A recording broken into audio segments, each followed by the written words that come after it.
Hey fitness friends, Coach Andres with The Strength Cave. In this video, I want to talk to you guys about lifting tempo. What kinds of things can you do with tempo? Can it help you build more muscle, more strength? What is it good for? Before we get started, do me a favor, make sure you're hitting that subscribe button below. Make sure you're following me on Instagram. That way you're the first to know about all my educational videos. So, when you head to the gym to lift weights, do you ever pay attention to the speed of your reps? You probably pay a lot of attention to things like the exercises you're doing, the number of reps you complete, and your rest periods, but a lot of people tend to overlook lifting tempo. Now, those who do pay attention to tempo are usually those who are trying to maximize hypertrophy, so your bodybuilders and the like. But does lifting tempo really make that big of a difference for muscle growth? And outside of that, is there really any reason to pay attention to lifting tempo? As it turns out, manipulating tempo can be really beneficial for you, and ignoring it completely could mean that you're leaving a lot of results on the table.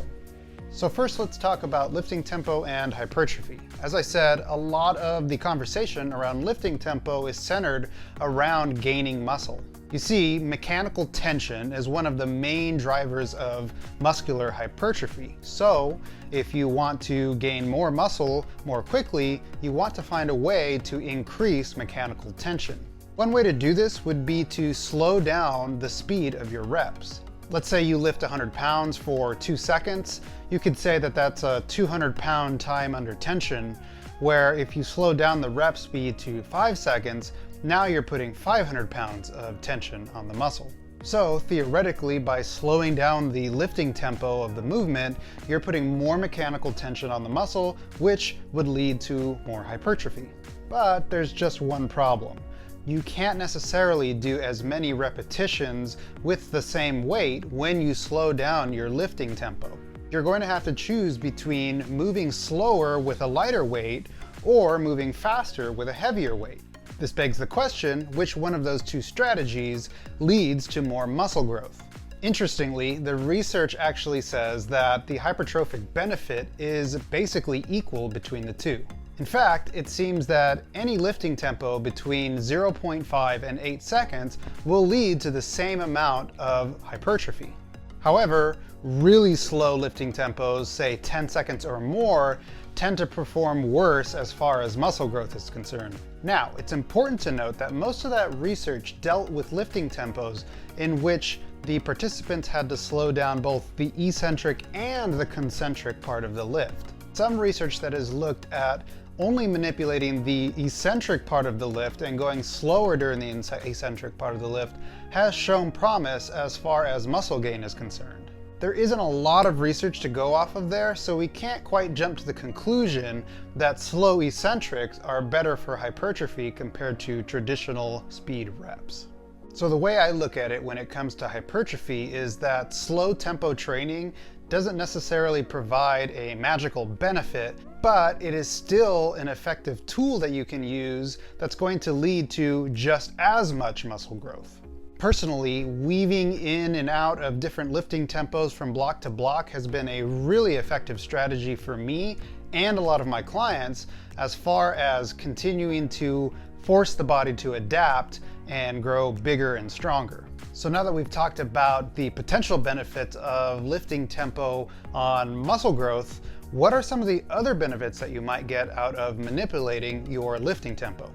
One area where lifting tempo shines brightest is in the way that it affects our soft tissues. Of course, the muscles get all of the attention when it comes to lifting weights, but we can't forget about our tendons, ligaments, and bones because our muscles rely heavily on those connective tissues in order to get the job done.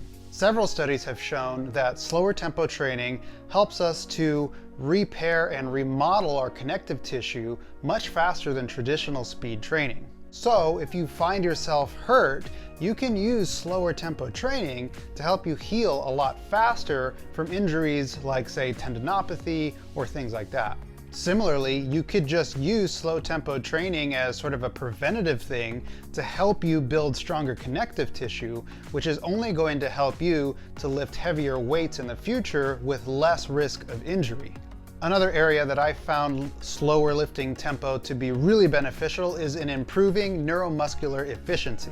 Cycling through periods of slower and faster tempos is a great way to prime the nervous system for lifting heavier weights. During periods of slower tempo training, you're really teaching your body how to absorb and transfer force more effectively.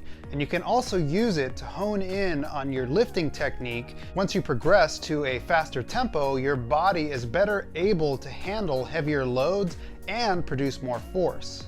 This not only increases your strength effectively, but also decreases your risk of injury as well. And finally, as I sort of alluded to earlier, manipulating your lifting tempo can be a great tool for progressive overload. No one training program is going to continue to produce gains time after time. Your body needs a change of stimulus in order to continue adapting. Of course, you can accomplish this new stimulus by increasing the amount of weight that you use in training, but what happens when you hit a sticking point? Although there are many great options here, one of the best ones that I've found is changing the tempo of your reps. For example, you could spend several weeks working on really slow eccentric or paused reps on squats, and then when you return to full speed training, you'll find that you've broken through some sticking points and that you're now able to handle more weight.